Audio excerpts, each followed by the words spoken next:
It's me, it's CGB, and we are going to talk about the cards from the early access event for Phyrexia. All will be one that are hot or not. Did they live up to expectations? Do they look like they're going to be worth the craft of your wild cards, or did they fall a little flat? Let's get right into it. My number one hot card, Jace the Perfected Mind. This card I expected to do a pretty good job just stalling the opponent a bit and then setting up other planeswalkers, but Jace the Perfected Mind definitely turned out to be a win con on its own, with a lot of games slipping into this space around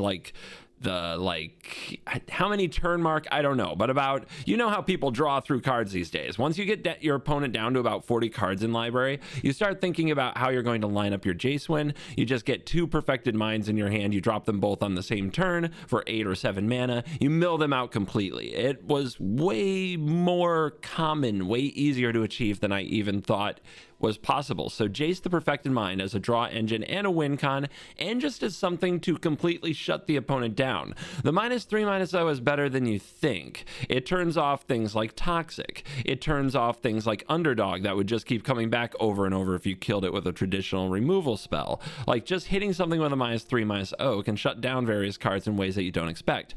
And it pairs incredibly well with Cut Down, because you get that -3/-0 and now a Sheoldred dies to cut down.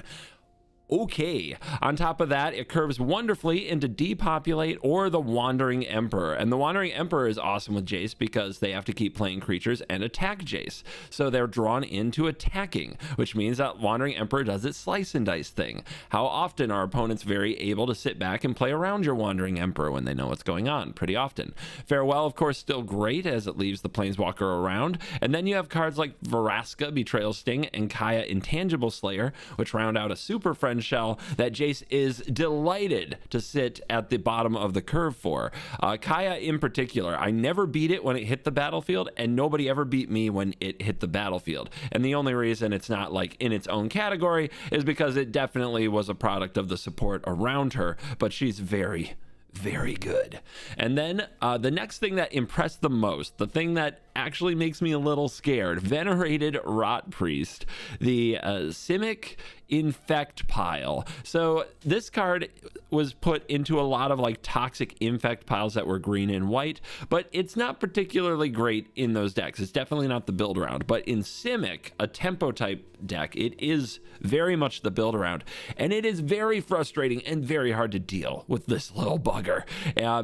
Shore up, of course, cards like this protecting him, very good, plus the opponent gets a poison counter when they target it, then they get another poison counter when you protect it. Throw in Ivy and you copy those spells, and every time you copy the spell it does target, so that's another poison counter. So Ivy and Rot Priest is a double up per spell on poison counters. Then you throw in March of Swirling Mist, which can target multiple things, and then you throw in another March that I never thought I'd actually play. It snuck out there, everybody said it was the worst. Well, now it's not that bad. March of Burgeoning Life lets you target your Rot Priest, give the opponent a poison counter, search your library for another Rot Priest, and put it onto the battlefield at instant speed, which can just lead to like an infect combo storm that has nothing to do with dealing combat damage. I won a game without dealing any combat damage with Simic. All of it was 100% storming off doing poison. And of course, Tyvar's Stand is another take on Tamiyo's Safekeeping that can deal a lot more damage. So put these together, Venerated Rot Priest is a hell of a card, and some of the wins you get are both exciting puzzles and feel a little degenerate. It was definitely the most promising thing I saw being done with infect type shenanigans. Skrelv, Defector Might. This card 100% lived up to the hype for me. Its ability to come down on turn 1 and just immediately get in there and give the opponent some toxicness so that then future proliferates and things like that can be good. But more importantly, the protection. The protection for all the things you're going to see here. Protecting Thalia. Ugh, I hated it. Protecting the Slaughter Stinger. Yeah, so in the green-white like toxic deck is the key piece, and this is the key card, so you got to protect it. Protecting Bloated Contaminator. This card has a ton going on. The only thing is Doomblade Argument, dies to removal. But if you have a Defector Might out, not really. It really doesn't, and you get to start absolutely contaminating things. And of course, Rafine, protecting Rafine was absolutely gross. I had actually somebody who's a friend, he curved out with the Defector Might, Thalia, and Rafine, and I'm like, I scoop, I can't, I've got nothing. It was terrible. So yeah, that's going to be a nightmare. I think this card is going to go into a number of decks and be very, very good. Next up in the hot category, and of course, Koth, Fire of Resistance. I actually thought this Planeswalker was very, very good. The +2 to get a mountain, the mountain is half the battle, and most people look at what you get, not the loyalty, but this is going up to 6 loyalty, and in standard that is so much. The -3 actually takes out so many things, including cards that mono red would usually struggle with, like Sheoldred the Apocalypse and other various very high toughness things once you really get Koth rolling.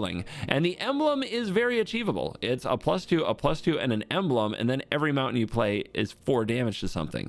Now, if you're going to have all those mountains getting drawn into your hand from Koth, you'll probably want to discard them. You don't always need more land drops. So Bitter Reunion and Fable of the Mirror Breaker seem like really good cards to run in these type of decks. Chandra Dress to Kill is a Planeswalker that comes down ahead of Koth on curve and kind of sets up the board. Now the opponent has to deal with a lot of loyalty. And speaking of loyalty, All Will Be One is a 5-mana enchantment that many people use to great effect against me, and it says when a counters would be put on permanent or player, it deals that much damage to target opponent, one of their creatures, or one of their planeswalkers. And that is awesome with Koth and other planeswalkers, because when they enter, you put the counters on them. So like if you have this on the battlefield and you play Koth, that's 4 damage to something, then you +2, it's 2 more damage to something, and then an additional 2 loyalty every turn. It just, you kill stuff. You kill so many things. And finally, this card Koth might make Light Up the Night pretty good, because you finally have a very high loyalty planeswalker that gives you the mana to actually pump into this fireball effect. So maybe not a 4 of, but definitely like a 1 or a 2 of for consideration. Next on the hot list, we've got Nissa, Ascended Animist. Not a lot to really add about this. What's good with Nissa? Creatures.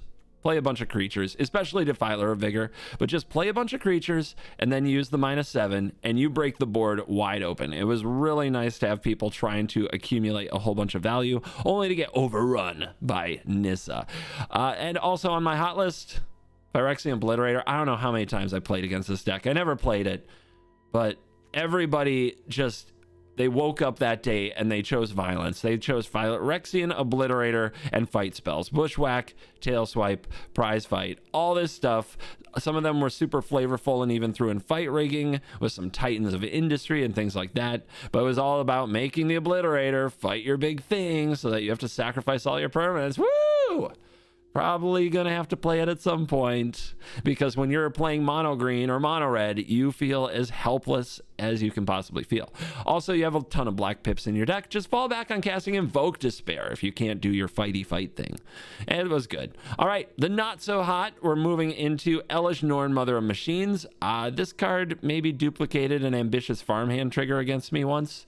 I had some interesting games against Elish Norn, but I didn't lose to it, and I was never afraid of it, and I had no inclination to play it myself. I think it's too slow for standard, but we'll see. It definitely didn't, like, there were a lot of times where this was on the battlefield and I looked at my hand and I was like, this doesn't shut down anything I'm trying to do. It didn't have nearly the impact of Sheoldred the first few times I played against it. My not so hot is also Atraxa Grand Unifier. Honestly, this card is hot, but it's not so overly the best thing when you could also have stuff like Titan of Industry, and you're also chaotic transformationing or reanimating Phyrexian Portal to Phyrexia. So it's a really good card, and I love it in those Reanimator type strategies. I also played against it in some domain type strategies, but it didn't add any real new angles to that deck. Just a go over the top finisher that could have been Titan in the past. So I don't think that this card is a necessary craft. It's very, very fun, and if you open it, I would play it in domain strategies and I would play it in Reanimator, but I don't think it's a needed addition to those decks. Equipment. The cards that do equipment stuff, represented here by Jor, Kemba, and Nahiri. It's still equipment, guys. It's the equipment. These cards are payoffs and they're great, and the equipments themselves are very mediocre. Although I do want to try some playing with Sword of, I guess that the early access just officially ended. The new sword, the red and green sword. Then the other cards on the list that you can barely see back here, but you've probably already like scoped out with your eagle eyes, are Mind Splice Apparatus. I definitely didn't master Mind Splice yet. I'm not going to give up on it, but I wouldn't craft it just yet because I think that standard has a velocity problem where it's very hard to get the cards to chain off together to make the Mind Splice really go burr. It'll be awesome in several Historic Brawl decks though. Kaido Dancing Shadow is decent planeswalker that just isn't great. It doesn't justify the spot over something like Wandering Emperor. And then Luca Bound to Ruin. I never had a great draw with the card where I was like on the play with turn 2 Mana Dork, turn 3 Luca, turn 4 7 drop like I was hoping for. It was much more like I'm on the draw, I'm dropping Luca, I'm making a 3/3, and they just play something bigger than 3/3 and they smash my Luca to bits. So maybe it was unlucky, but Luca hasn't held up for me yet either. All right, this is definitely a cue to end this video. I hope you enjoyed my little takes on what's hot and what's not. Thanks for watching this video. See you in the next one. You're cool.